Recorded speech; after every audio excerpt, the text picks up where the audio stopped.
All right, everyone. You know, this is Erin. This is another episode of Grassroots Podcast. And can I just say it is it's very heated out here in these digital streets. We have people talking smack, calling each other dicks and stuff like that.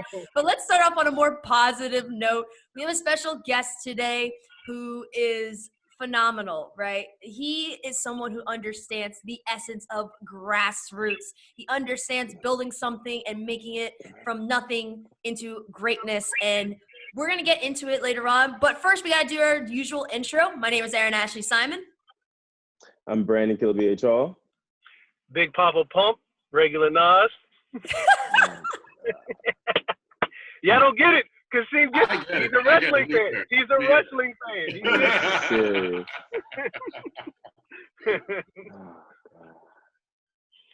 Oh, you gotta introduce yourself.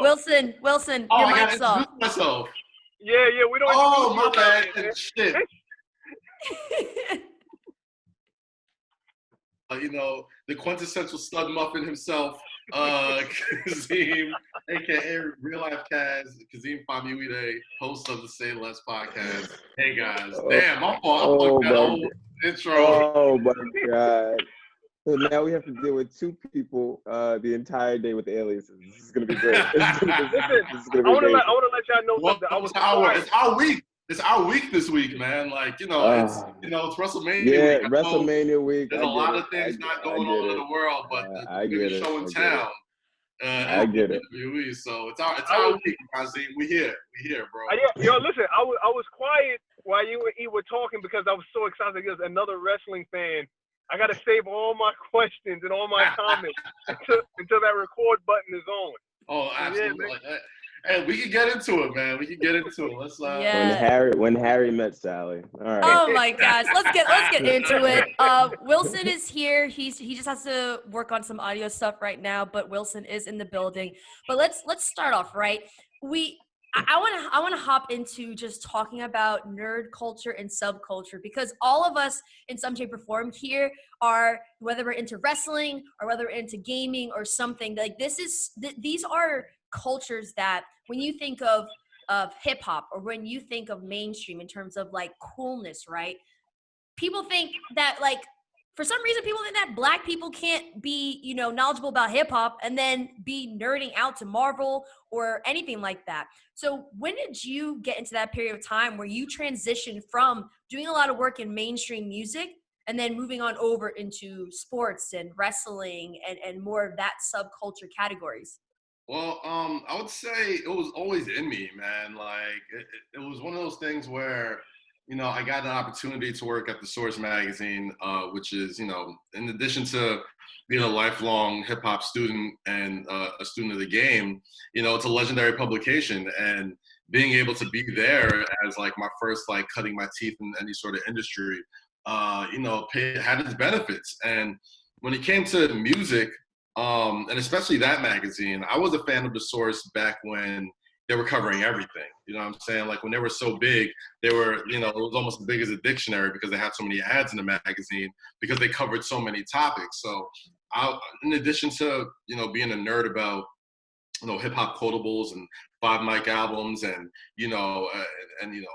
all that type of stuff, I was also a big fan of like Source Sports. I was a big fan of, the way that they covered certain other cultures. And I always wanted to bring that part of covering culture into the Source and into the hip hop space because those are things that I was really into, and not only was I really into it, like rappers would be into it too. So I'll be talking to like Pusha T or Wale or Kendrick or Drake or Big Sean, and you can mention something about that, and it's weird calling it like nerd culture because it's not really like, well, because when you say nerd, it almost has like a negative connotation to some people.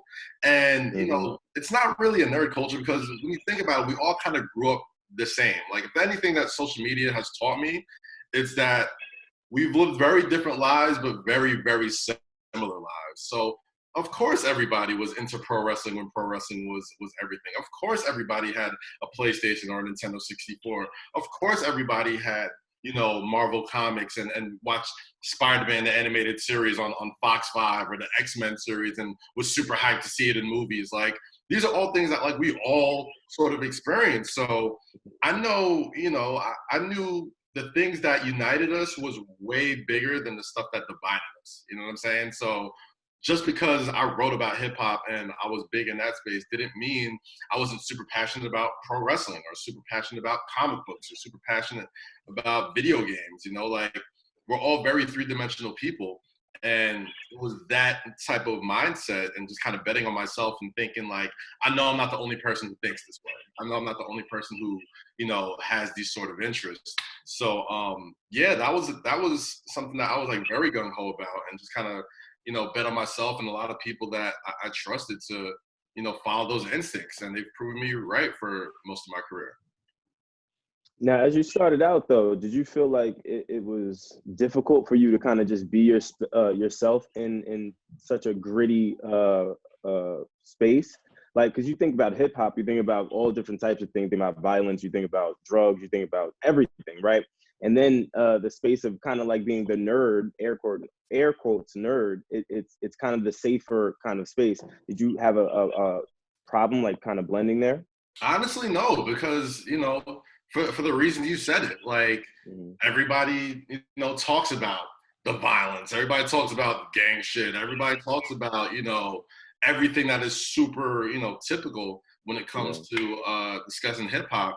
And when I would talk to certain people, I would hit them from just a very personal way, but just because as fans of these guys, I just personally wanted to know if they were into the same kind of stuff I was into. And I would catch, you know, and if you listen hard enough, obviously, like if you're a hip hop historian and somebody who just like loves to dissect lyrics, you get that, like, you know, you'll hear a Ric Flair drop, you'll hear something about people that like a Street Fighter drop, like, you'll hear, you know what I mean? So it's like you ask them about these things, and now you've opened up like a whole new portal to their mind, where now you're getting really great, engaging content with them because you understand them on a level that maybe not everybody who likes this one part of them understands, you know? And that's kind of how, you know, I've gotten in like so good with a lot of these MCs and a lot of these rappers who just love hip hop, you know what I mean?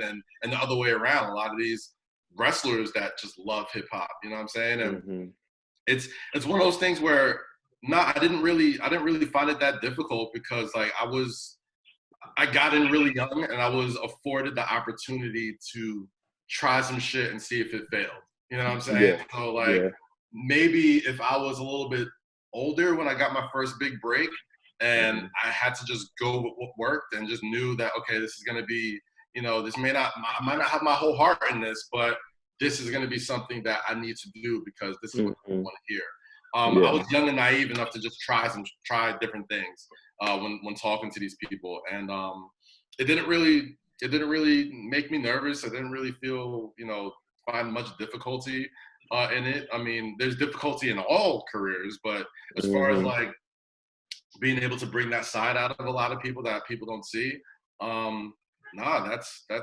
that's part of the game. That's, you know, I know there's somebody out there that reads the stuff that I'm interested in or watches the stuff or listens to the podcast, and they want to hear that type of stuff from people because I knew I did, so I wouldn't ask it, you know, if people didn't want to know. So no, I feel like it was cool.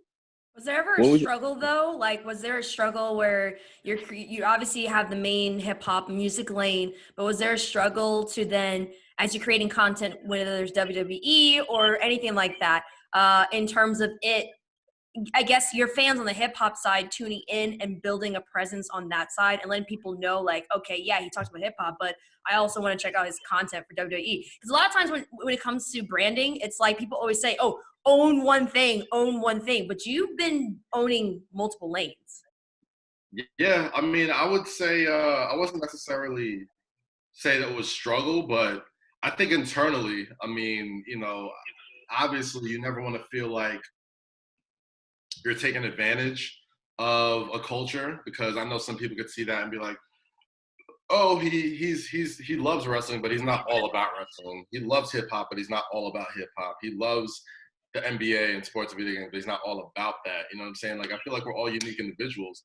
And, you know, internally, there was definitely a little bit of, you know, struggle because, you know, when I decided to make the jump to cover more sports and more wrestling, I had maybe 5 or 6 years deep in writing about hip hop and, you know, interviewing rappers and doing cover stories and that type of stuff. Like, I was very comfortable with that life, and I knew that was something that I was really good at. And, you know, I had, you know, not just the friendships and the relationships that I built through over the years, but, you know, people trusted my word, people who liked my content and liked the stuff that I wrote and, you know, like the interviews I conducted and just, you know, even the content I created for other brands, they really like that stuff. So it was about building more of that trust with that audience and to letting them know that, okay, I'm never gonna always, you know, stray too far away from the hip hop side. I'm never gonna stray too far away from the pro wrestling side. I'm never gonna stray too far away from the sports side,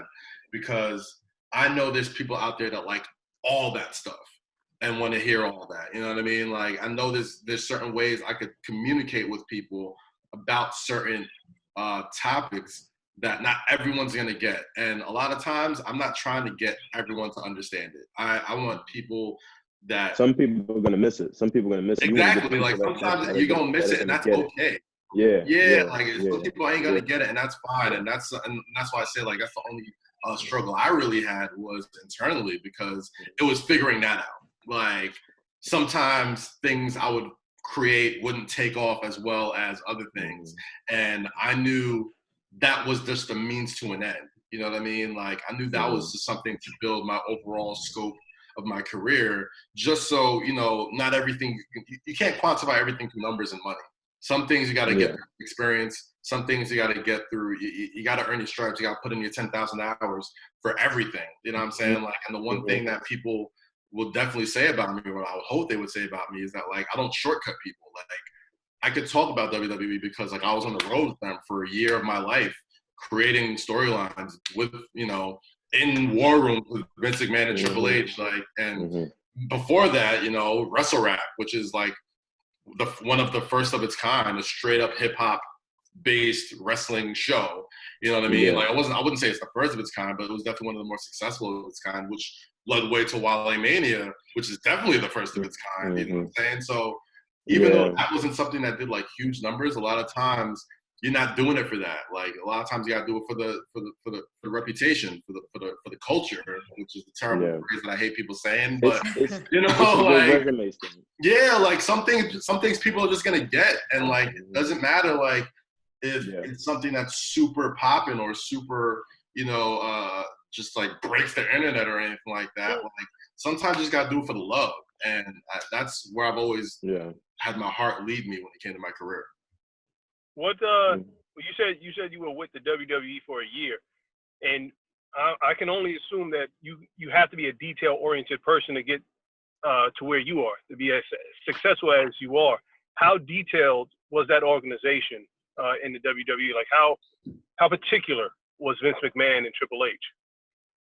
I'll tell you this, being there for a year let me know that nothing gets on TV by accident. Like, everybody is doing something, and it's such a corporation where, you know, from the top down, it really is a team effort, man. And, you know, you have to be detail oriented when it comes to, you know, the creation of that show, and, you know, putting that thing together from the Tuesday or Wednesday you're done with the Raw SmackDown at that time, to, you know, the weeks going ahead, to building out those storylines, to up until the very last second where, you know, they're about to hit the music and you're still going through the last, you know, go around with Vince and the talent and Gorilla and all that type of stuff. It is so detail oriented, and one little thing that goes wrong could make the whole thing go off the rails. It really is, you know, when you're doing it right, obviously. I'm not willing to say I was the best writer. I'll never say that. There's people over there that I'm huge fans of that are just absolute geniuses when it comes to creating compelling storylines and, you know, doing the things that made me a fan. But, you know, I definitely do think there were opportunities that I really got to shine over there.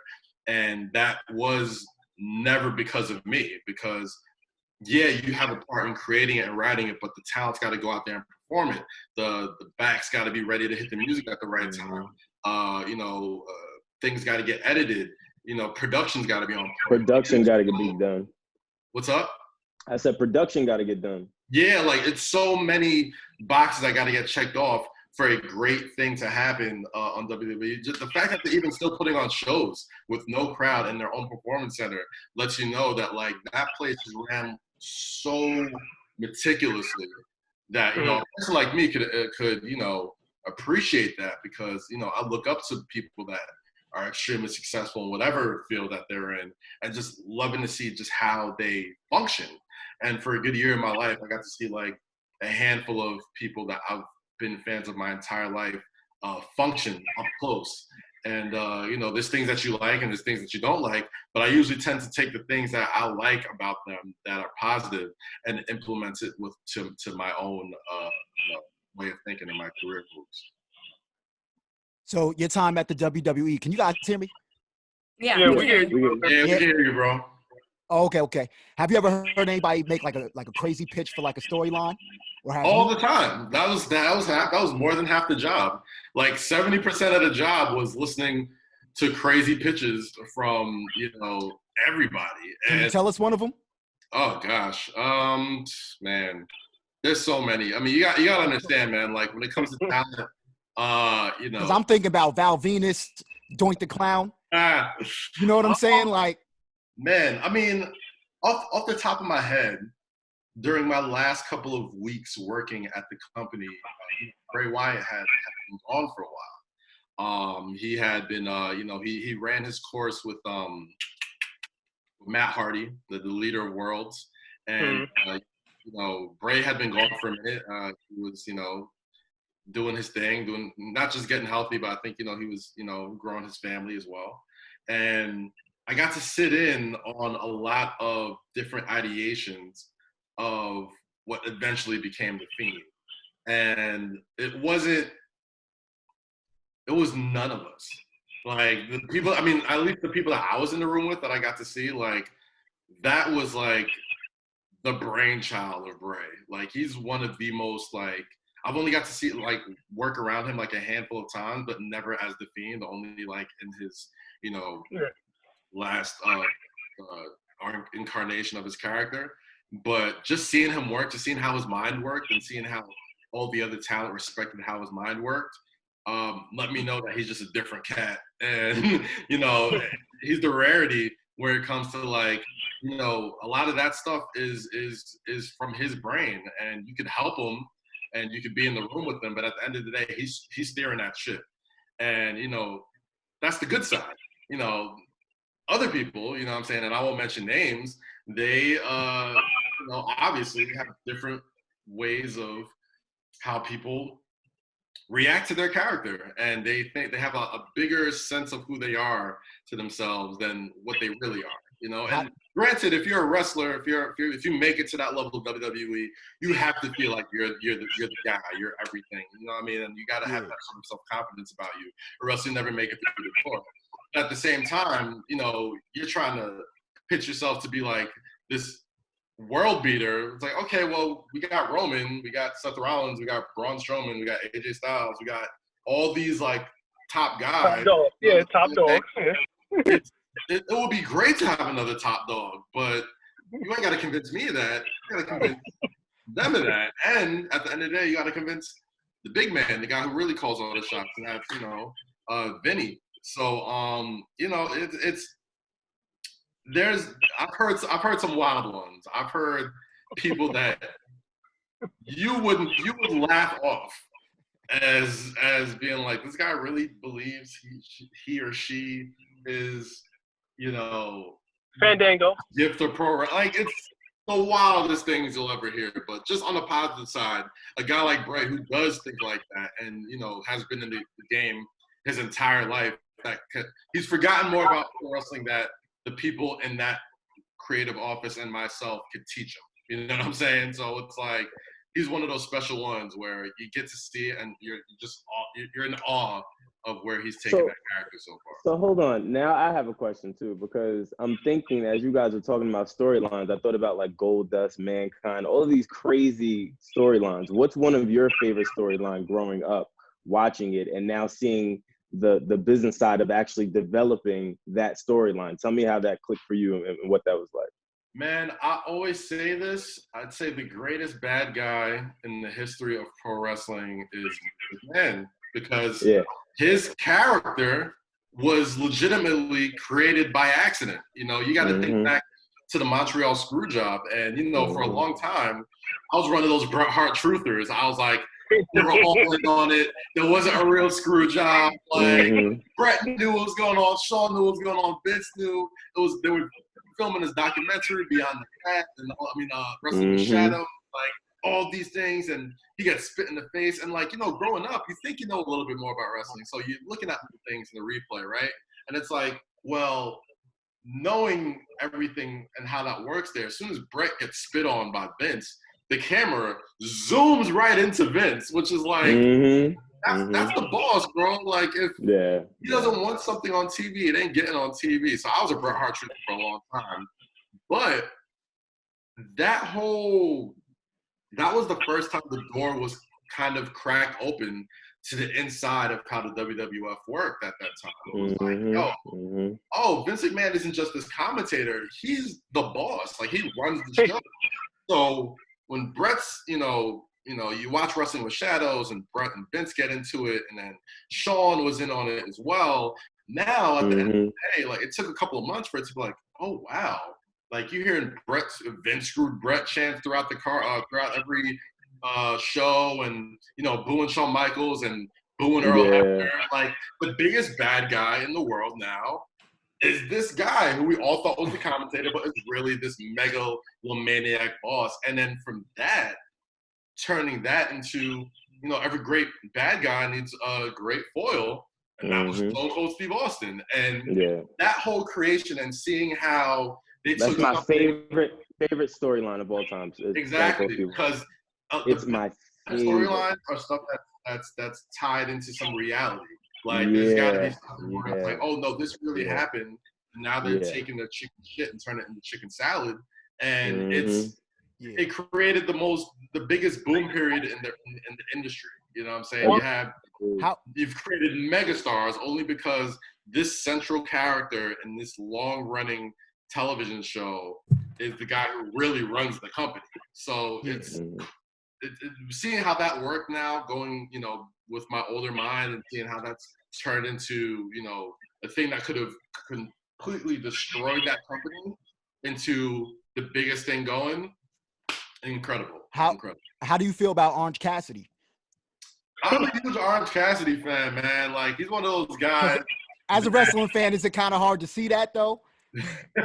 Nah, you know what it is? I've gotten to the point where, you know, I think fans are smart. I think especially guys who follow AEW are you know, they know what they've gotten, and as far as pro wrestling for the past 20 or 30 years of their life. And at that point, they've kind of smartened up. Like, we understand that the Undertaker's not some dead guy who rises from the dead every year. Are you sure? Right. like we understand. I mean, but even that's more realistic than Orange Cassidy. But he's not even taking his hands out of his pockets. Is it though? Polishing crews. Hold on. Because you gotta understand, like, Orange Cassidy, he's not like some world beater. It's not like he's like the world champion, like with his hands in his pocket.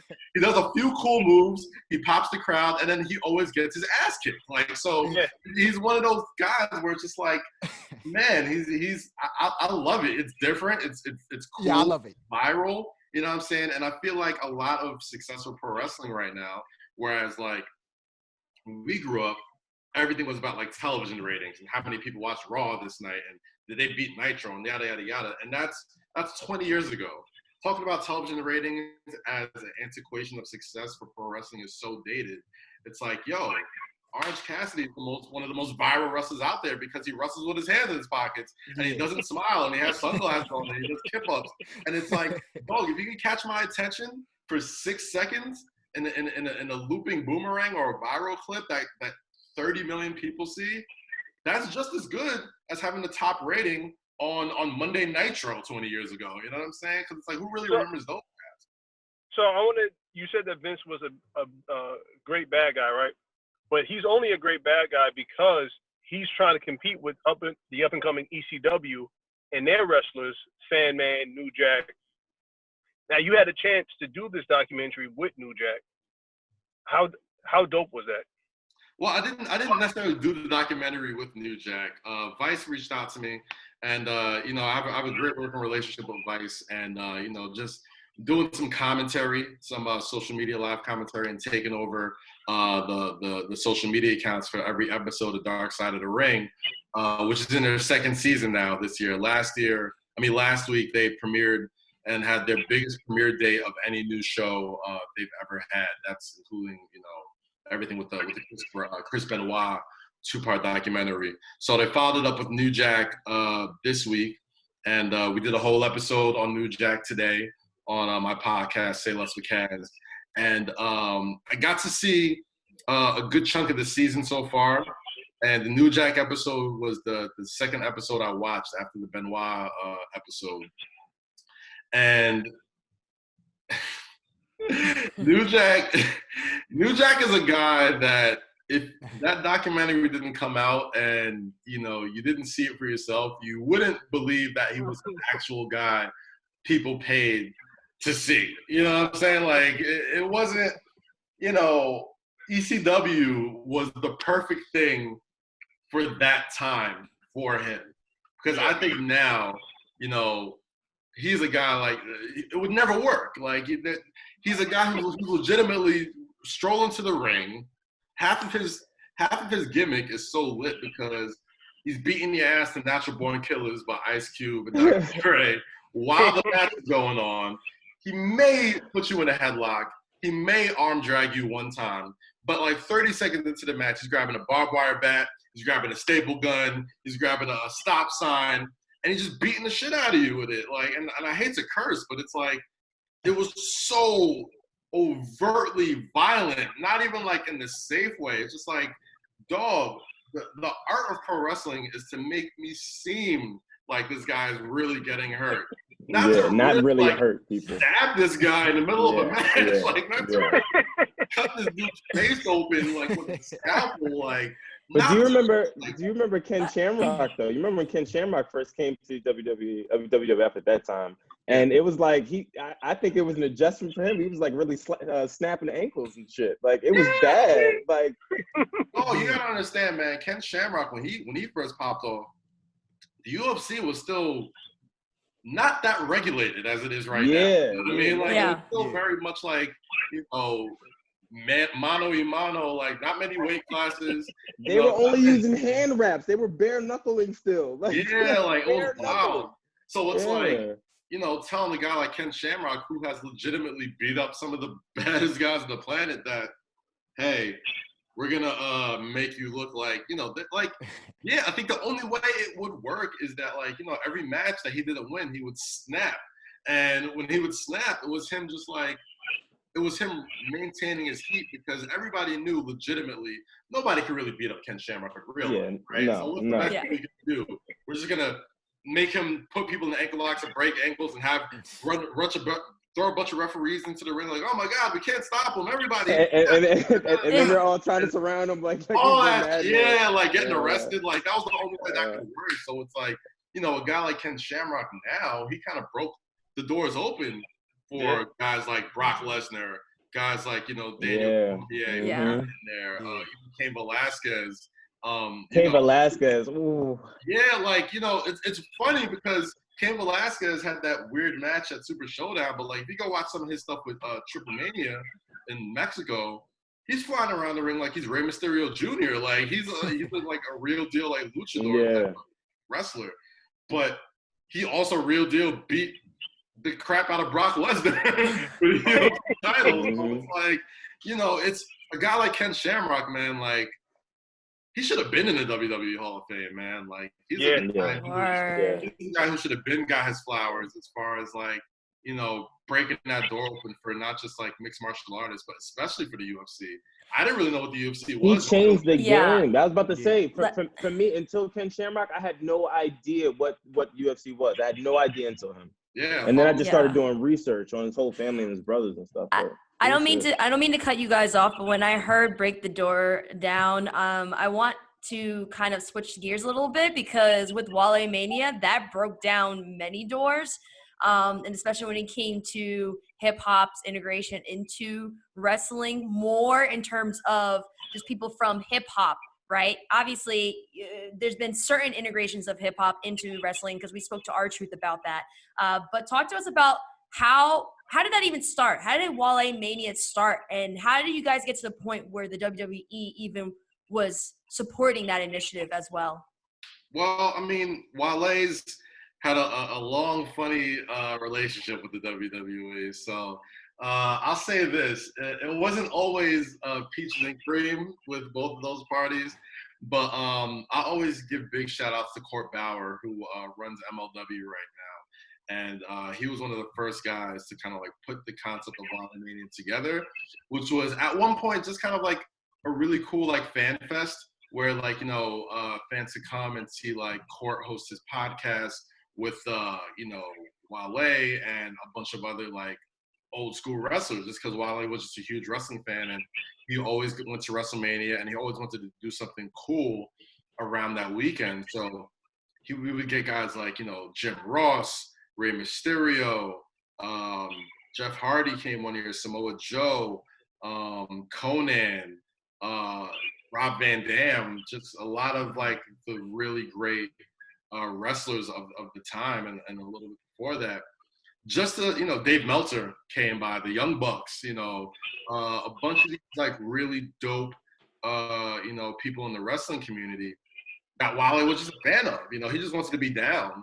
And, you know, after he brought all those people in for that like fan fest, who would kind of, the tables would kind of turn to Wale and he would like bring them into his world. It was like, okay, now we're going to turn this into what I do. You know what I'm saying? So then it would turn into like a party, concert, you know, sort of thing. And, you know, in the years since, I've worked directly with Wale to create something a little bigger than that, you know.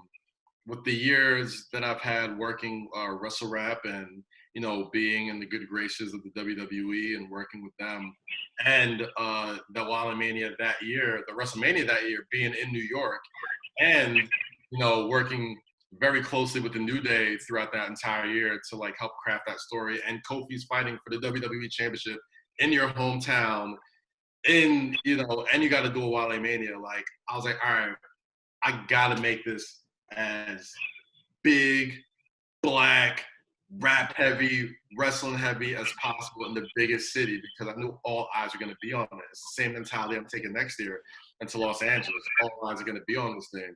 And Wale's been like the best support as far as like, you know, behind the scenes to so many wrestlers. You know what I mean? Like, and you got to understand, like, he's a wrestling nerd. So like a lot of the guys that you see on like WWE or AEW now was like, Wale would you know, find stops during tours and go watch these guys have indie matches, you know what I mean, in literal churches and barns. Like, you know, I just had Ricochet on my show, Say Less, yesterday, and the literal day we first met was the weekend of WrestleMania 31 in San Jose. And Ricochet and Apollo Uha, who you guys know as Apollo Crews, Rich Swann, a lot of those guys who are now signed to major wrestling companies, we all just pulled up to a barn and just watched Ricochet wrestle in, like, you know, in this like little rinky-dink place, and like everybody's like going crazy. Like, this guy who has a platinum record out right now is in the middle of a farm or a barn right now watching independent pro wrestling during WrestleMania weekend. So that all kind of culminated into last year, where I'm like, we're really going to blow this place up. You know what I'm saying? Like, Booker T was a guy that, you know, the first one of the first big segments I ever worked on at the WWE was with Booker T and the New Day and doing the Five Timers Club. So in addition to that, he was going into the Hall of Fame for the second time as a member of Harlem Heat. So I was like, yo, we got to get Booker T to be like the guest of honor, to be like, you know, chilling with his queen at the top of Sony Hall with the chalice, you know what I'm saying? Like, shout out to Ciroc, like, we're going to, you know, make it look super poppin'. And then, you know, we're gonna have like the young guns coming through. Like we're gonna have like Cedric Alexander pull up with his wife, Big Swole, Ricochet pulling up, Leo Rush, big strong boy, what's his name? From NXT UK. Just all like the young gunners. And then it was like, all right, boom, now we got to get, then Corey Graves pulls up and Samoa Joe pulls up and Enzo and Cass pull up and like, then the New Day pull up and, that's when it's just like pandemonium and everybody's, mind you, like the whole groundswell of support, like the New Day wasn't, advertised to come, but I knew the whole time like we're going to just surprise the crowd at the end of the night. Yeah.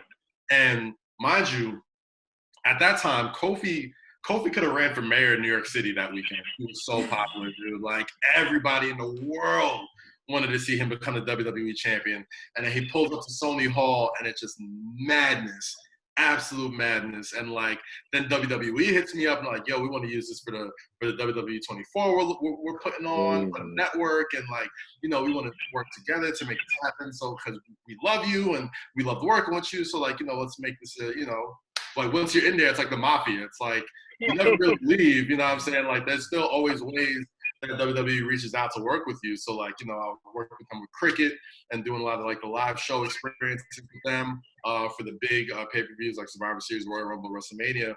And then, Wally Mania, which is something completely independent of that, they're just like, yo, like this is culture, man. Like let's make this happen. Let's use that. So now we got all of their top talent at this party, and now Wale is going to come out and perform like hits off of his #1 album and bring out Smoke DZA and bring out West Side Gun and bring out Griselda and bring out like, young Chris from the Young Guns. Like it's a one-of-a-kind experience. It happens. I'm so glad it happens every year because I know a lot of fans like myself didn't really have those places to go during WrestleMania weekend. It's very white. It's very, very white.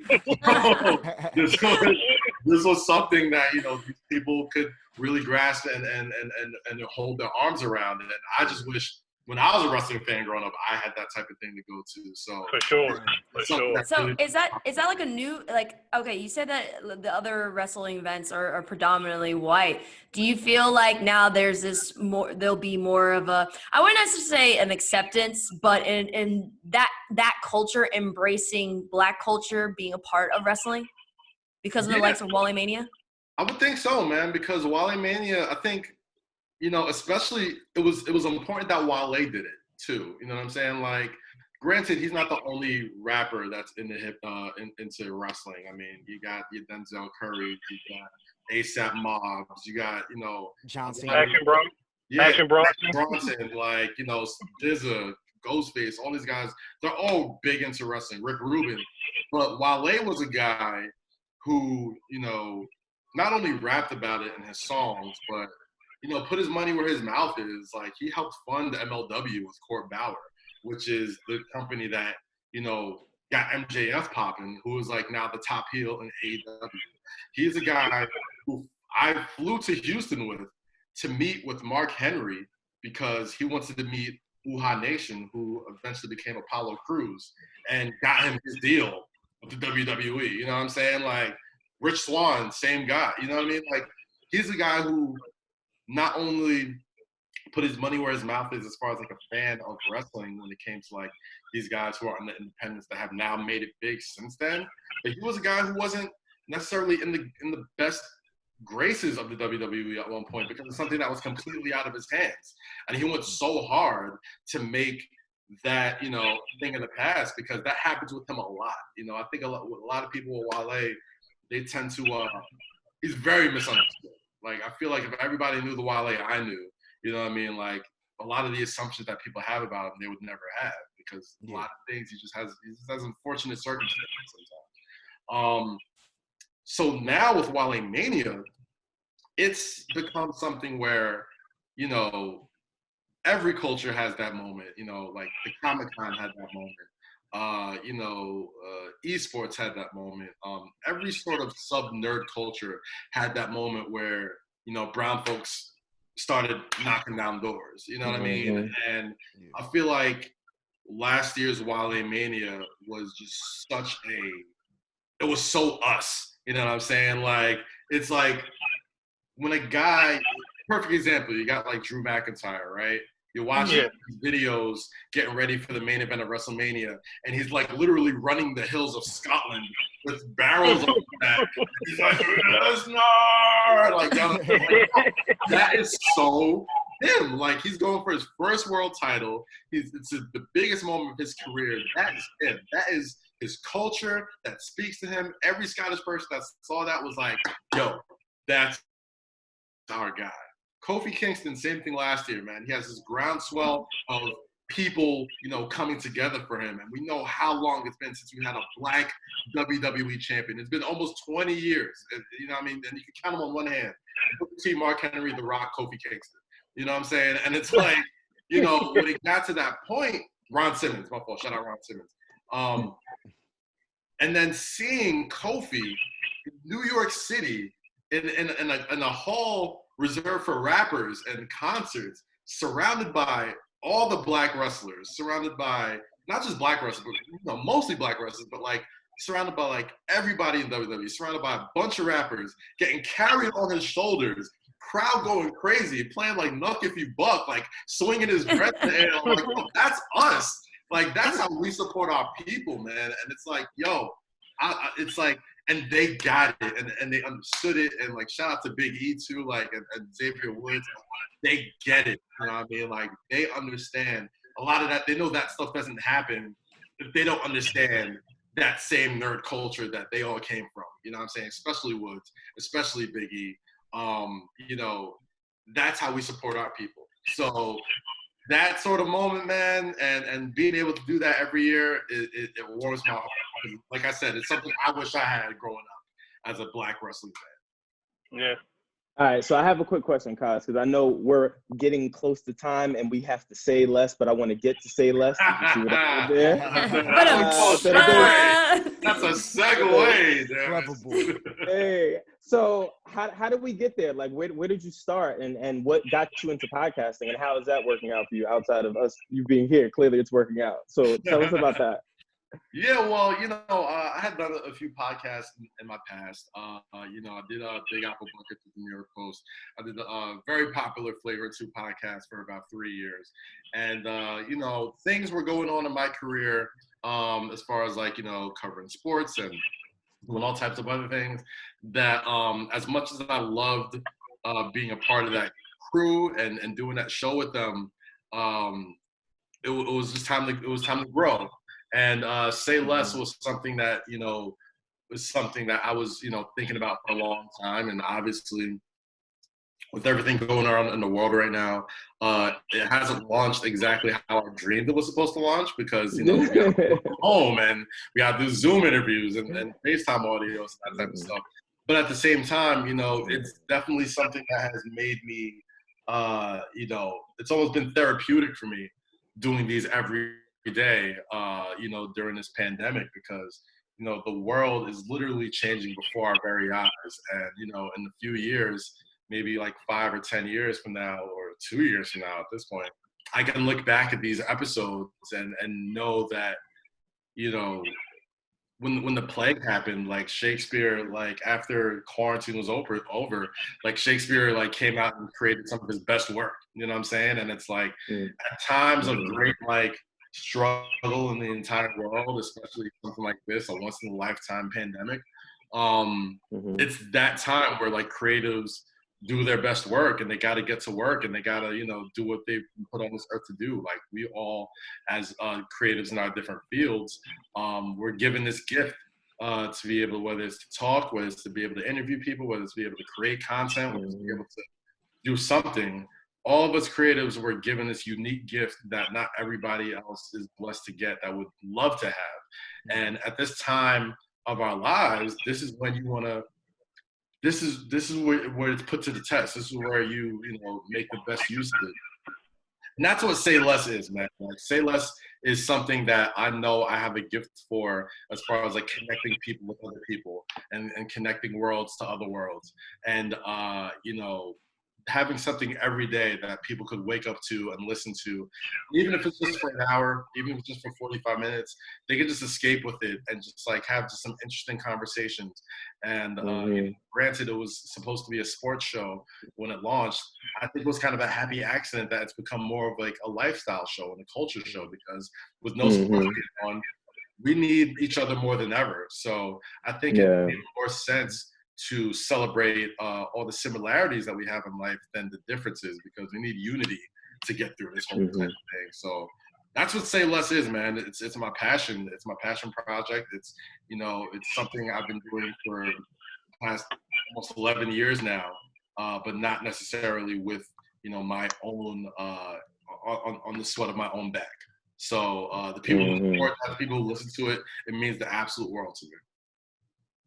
Fire. Well, I'll be tuning in, Kaz. I think your story is great. So, and plus, it's good to see that there are other people. Because I look at Nas crazy. It's good to see that there are other people that create alternate like realities in their world. So that lets me know you think with both sides of your brain. You're good. They're amongst you. They're amongst you. You gotta talk to them. Yes. You gotta let them know, man. Like you. Yes, you're good, my friend. You find these new avenues that you didn't think existed in them. Boom. You learn somebody. You learn something new every day, bro.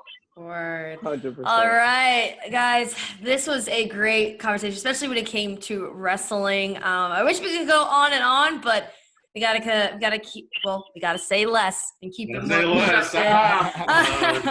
All right, so Kaz, where can they find your podcast? Where can they find you on social media to tune in? Well, you can find me on social media, Instagram and Twitter at Kazeem. That's Kazeem. And you can follow Say Less on Instagram and Twitter at Say Less with Kaz.